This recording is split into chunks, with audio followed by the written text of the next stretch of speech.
End gold buyers, మీ కష్టాల్లో నమ్మకమైన మీ ఆత్మీయ నేస్తం.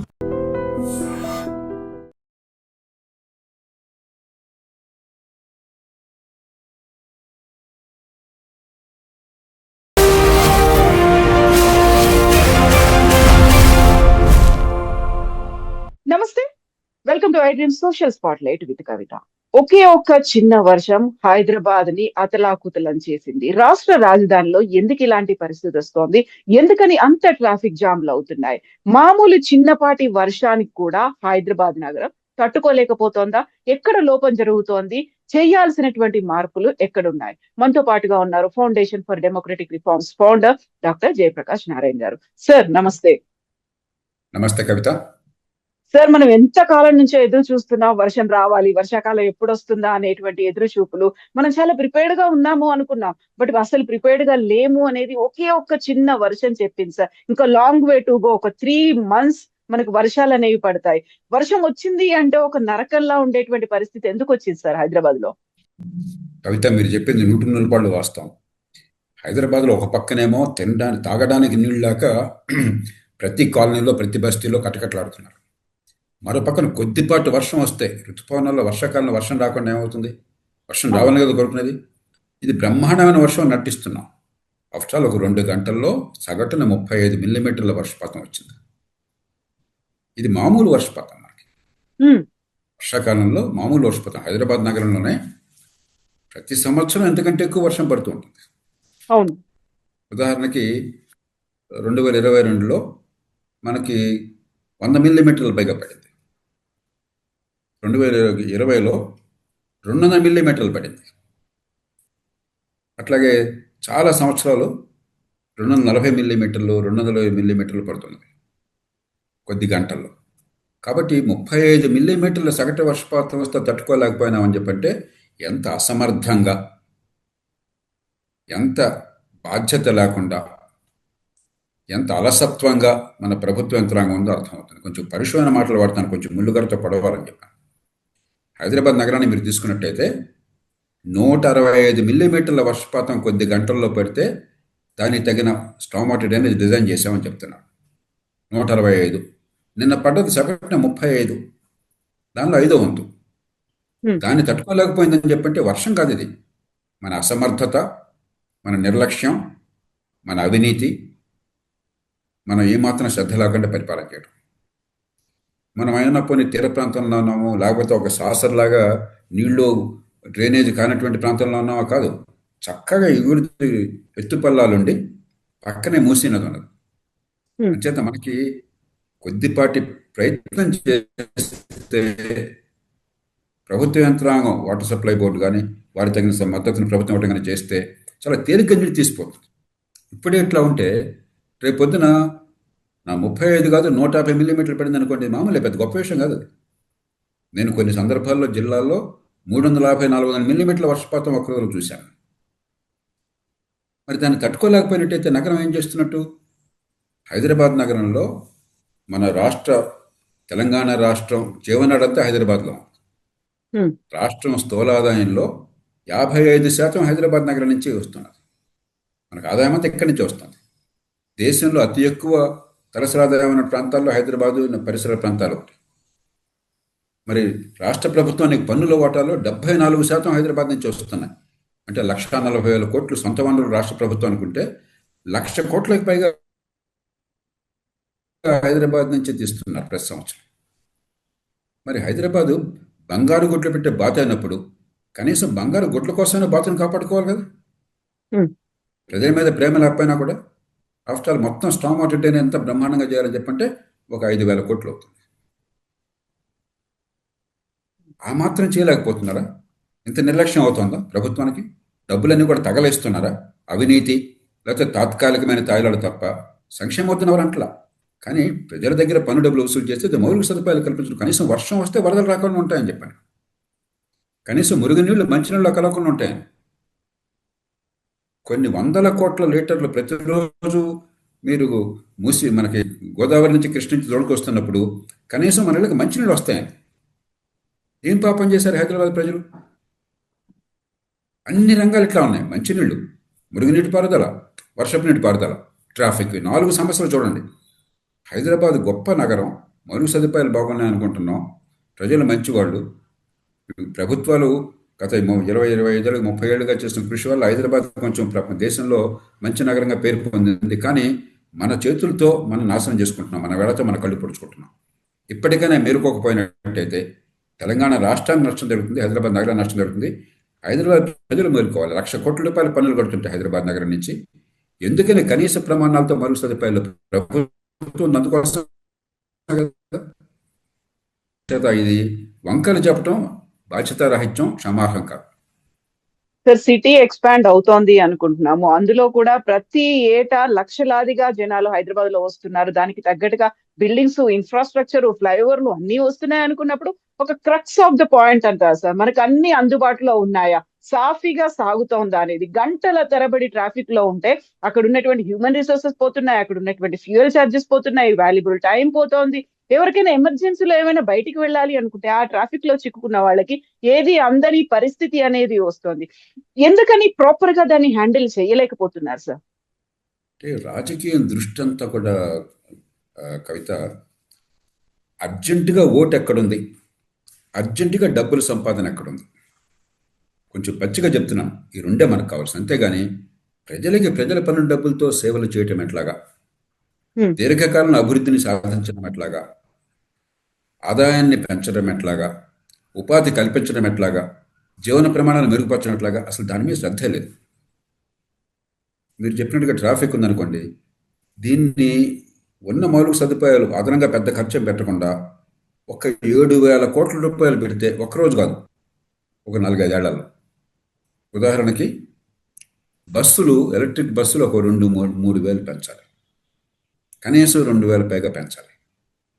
సైకిళ్ళు కొన్ని లక్షలు ఏర్పాటు చేయాలి ఎక్కడికక్కడ, ఎలక్ట్రిక్ సైకిళ్ళు. ఫుట్పాత్లు కనీసం ఒక 1000 కిలోమీటర్ల రహదారులకి, ప్రధాన రహదారులకు ఫుట్పాత్లు కాస్త బాగు చేయాలి. ఇంతవరకే లెక్కేస్తే మీరు కాస్త మెట్రోని, తర్వాత ఆర్టీసీని, ఎంఎంటీఎస్ని అనుసంధానం చేసి ఒకే అథారిటీ కింద ఒకే టికెట్తో పెట్టి first and last mile connectivity పెట్టి పబ్లిక్ ట్రాన్స్పోర్ట్ ఇంప్రూవ్ చేయాలంటే మొత్తం 7,000 కోట్లు అవుతుంది. ఒక 4-5 ఏళ్లలో ఏడాదికి 1,700-1,800 కోట్లు. అంటే ఏడాదికి 2 రోజుల పాటు తెలంగాణ ప్రభుత్వం పెట్టే ఖర్చు రోజుకు 880 కోట్లు ఖర్చు పెడుతున్నారు. 74% ఆదాయం ఎక్కడి నుంచి వస్తుంది? నగరం నుంచి. 2 రోజుల ఖర్చు ఇక్కడ మౌలిక సదుపాయాలు బాగు చేయడం కోసం పెట్టలేరా? అంటే ప్రభుత్వం పరిపాలన దోచేసుకోవడం కోసం, పెద్ద పెద్ద పథకాలు ప్రకటించి కమిషన్లు తినడం కోసం, లేకపోతే ప్రజల్ని మభ్యపెట్టి తాత్కాలికంగా తాయిలలిచ్చి ఓటు పొందడం కోసం తప్ప అసలు పరిపాలన అనేది పూర్తిగా నాశనం అయిపోయిందా? ఎక్కడున్నాం మనం? ఎవరినో అంటే అనవసరం. ఇంత పన్నులు కడుతున్న వాళ్ళు హైదరాబాద్ ప్రజలు ఉంటే గ్రామాలతో పోలిస్తే కాస్త కోస్త ఆలోచన ఉన్నాడు కదా, కష్టం అనుభవిస్తున్నాడు కదా. మనం నోరు తెరవకపోతే ఎట్లాగా, గొంతు ఒప్పకపోతే ఎట్లాగా? ఉదాహరణకి చిన్న చిన్న టెక్నాలజీ సొల్యూషన్స్, మనం రోజు టెక్నాలజీ గురించి బ్రహ్మాండంగా క్వాంటమ్ అంటాం, మరో పెద్ద పెద్ద మాటలు, అర్థం కాని మాటలు మాట్లాడతాం. ఈ వాడన జీపీఎస్ టెక్నాలజీతో చాలా సులువుగా హైదరాబాద్ నగరంలో ప్రతి చదరపు మీటర్ కాంటూర్ సర్వే చేయొచ్చు. అంటే ఎక్కడ ఎంత మిట్టపల్ల ఎట్లా ఉన్నాయని చెప్పాను. లండన్ నగరంలో 350 ఏళ్ల క్రితం ఈ కాంటూర్ సర్వే చేసి నగర నిర్మాణం చేశారు.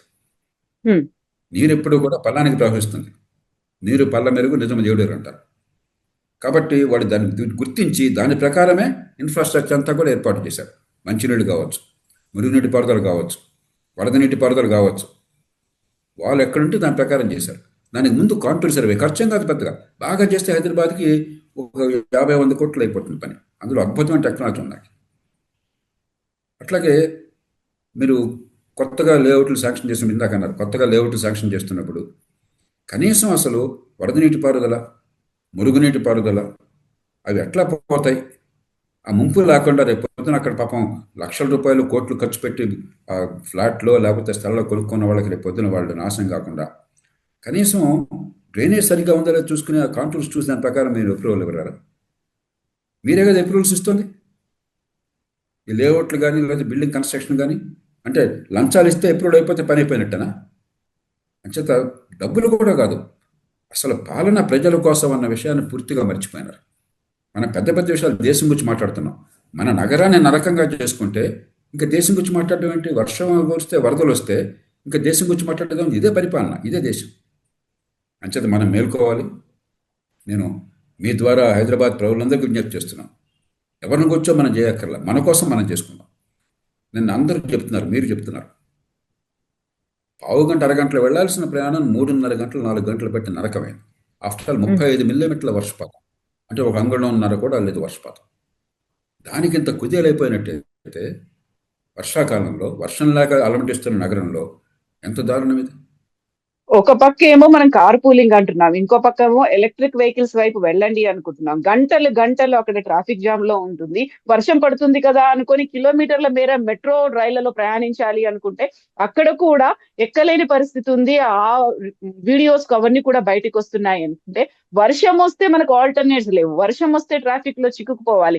ఇలా కాకుండా ఉండాలి అంటే మనకు ఒక పక్కన న్యూస్ కనిపిస్తుంది, వెరీ రీసెంట్ గా ఆక్షన్ లో 1 ఎకరా 273 కోట్లు పోయింది. అదే హైదరాబాద్ నగరంలో. హ్యాపెనింగ్ హైదరాబాద్ అంటున్నాం, రైజింగ్ అంటున్నాము, మహానగరంగా మారింది అనుకుంటున్నాము. ఒకవైపు చూస్తే ఇలాంటి దుర్భరమైనటువంటి పరిస్థితి ఎందుకు ఉంది సార్? అందుకని ఇప్పుడు మనకి కాగితం మీద ప్రణాళికలు ఉన్నాయి. ఉదాహరణకి ముంబై నగరం 70 మిల్లీమీటర్లు ఒక గంటకు వర్షం వచ్చినా కూడా ఇబ్బంది లేకుండా పెట్టారు.